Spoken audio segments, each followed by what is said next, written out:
Dans cette vidéo, nous allons aborder les répétitions linéaires. Elles peuvent être réalisées soit au sein d'une esquisse, soit à partir des fonctions. Je commence sur cette pièce disponible en cliquant sur cette surface. J'édite une esquisse, j'oriente la pièce normale à moi et je dessine un cercle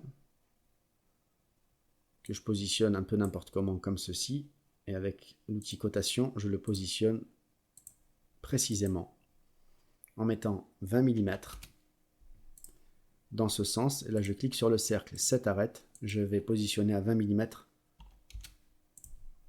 verticalement. J'ai plus qu'à spécifier un diamètre. On va mettre 10 mm. Je valide. Voilà mon cercle noir totalement contraint. Une première manière de répéter consiste à activer l'outil ici répétition linéaire d'esquisse qui se développe en deux répétitions, la linéaire et la circulaire. Je commence par la linéaire. Je clique donc. Mon pointeur arbore le symbole de répétition linéaire à présent. Le panneau de répétition m'indique deux directions, la 1 et la 2. Par défaut, l'axe X en direction 1, l'axe Y en direction 2, correspondant ici Y à la verticale et X à l'horizontale. Alors de quoi se compose la répétition? L'axe de répétition X, le sens de la répétition. Mais d'abord, il faut sélectionner ici les entités à répéter. Je clique donc de la boîte pour préciser que je vais sélectionner des entités à répéter. Je clique donc sur mon cercle. Immédiatement, j'ai un aperçu qui est généré m'indiquant que la répétition va se faire côté droit et j'ai une flèche ici sur laquelle je peux cliquer. Pour inverser la direction, j'aurais également pu le faire directement de la boîte de dialogue ici, comme vous pouvez le constater. Alors, deuxième paramètre à régler, l'espacement ici entre les occurrences. Je suis à 10 mm par défaut, j'incrémente de 10, 20 mm. Et regardez cette option, ajouter une cote d'espacement. Cela va permettre d'avoir des cotations ici entre les répétitions afin de faire des modifications directement dans l'esquisse. Ensuite, le nombre d'occurrences. Ici, 2. Mon occurrence de départ est inclus. Donc j'en rajoute. Je monte jusqu'à 4. Les 3 en jaune plus celle de départ en bleu, ce qui fait 4. Un angle ici. 180 degrés. Je peux changer l'orientation ici, regardez, de ma répétition. Et je peux inscrire directement la valeur de l'angle. Je reviens donc à 180 degrés. Voilà qui met à jour mon aperçu. Les paramètres que l'on vient de régler peuvent également être réglés sur ce petit drapeau ici, directement en cliquant dans les zones. J'ai donc une première répétition le long de l'axe X, mais je peux également activer la répétition le long de l'axe Y, la direction numéro 2, en augmentant ici le nombre d'occurrences. Je peux aller dans l'autre sens, changer l'espacement également, 20 mm, rajouter une troisième occurrence, demander également à ajouter une cote d'espacement. J'ai également la possibilité de changer l'angle, mais on ne va pas le faire. On va rester sur des répétitions parfaitement verticales et horizontales. On peut également ajouter une cote d'angle lorsqu'on active le décalage angulaire. Et j'ai ici la dernière boîte occurrence à omettre. En cliquant dessus, je fais apparaître des points roses sur mes différentes répétitions. En cliquant sur un des points roses, comme le montre la main, je peux annuler cette occurrence. Je retrouve donc les occurrences omises listées dans la boîte et je peux clic droit en supprimer qu'une ou toutes. Et je les fais donc toutes réapparaître. Une fois tous ces réglages terminés, je peux valider ma répétition soit ici, soit là.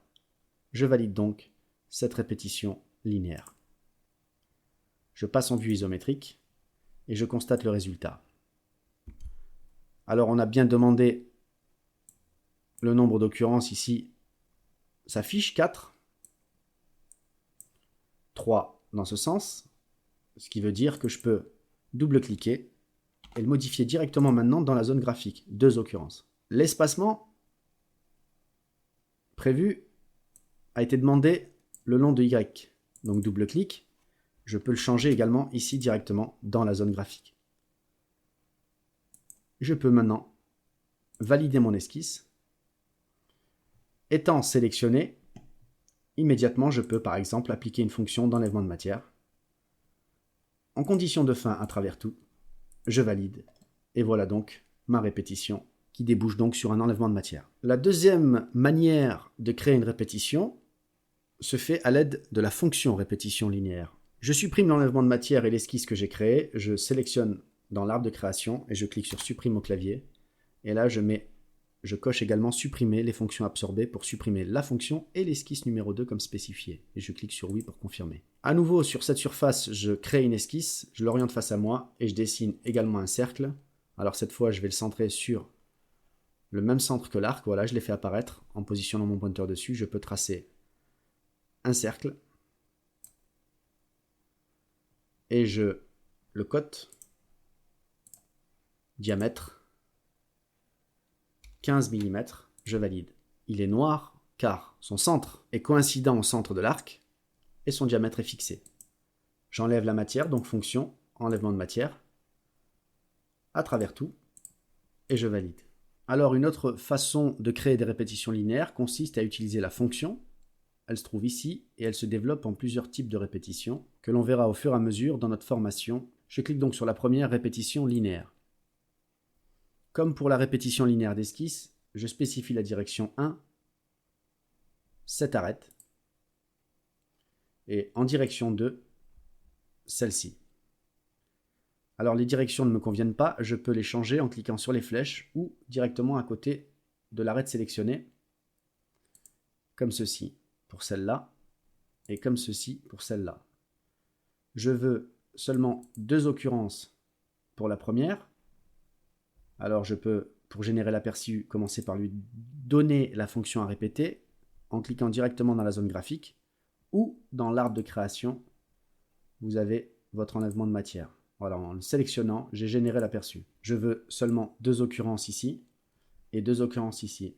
Je veux un espacement dans cette direction de 70 mm et dans cette direction 40 mm. Vous avez ici une option répétition de la fonction d'origine uniquement. Si je coche, ça a supprimé cette occurrence. Effectivement, elle était la répétition de la première répétition. Il se peut que je ne veuille répéter que ma fonction d'origine ici. Cela m'a arrangé bien de décocher pour avoir des trous aux 4 extrémités. Une fois mes réglages terminés, j'ai également ici le même panneau que dans la répétition linéaire d'esquisse, l'occurrence à omettre. En l'activant, je fais apparaître les points roses. En cliquant dessus, j'omets une occurrence que je retrouve ici et par clic droit, je peux supprimer cette sélection pour le faire réapparaître. J'en ai fini avec les réglages de ma répétition, je la valide donc. Et voilà donc une deuxième manière de créer de la répétition linéaire.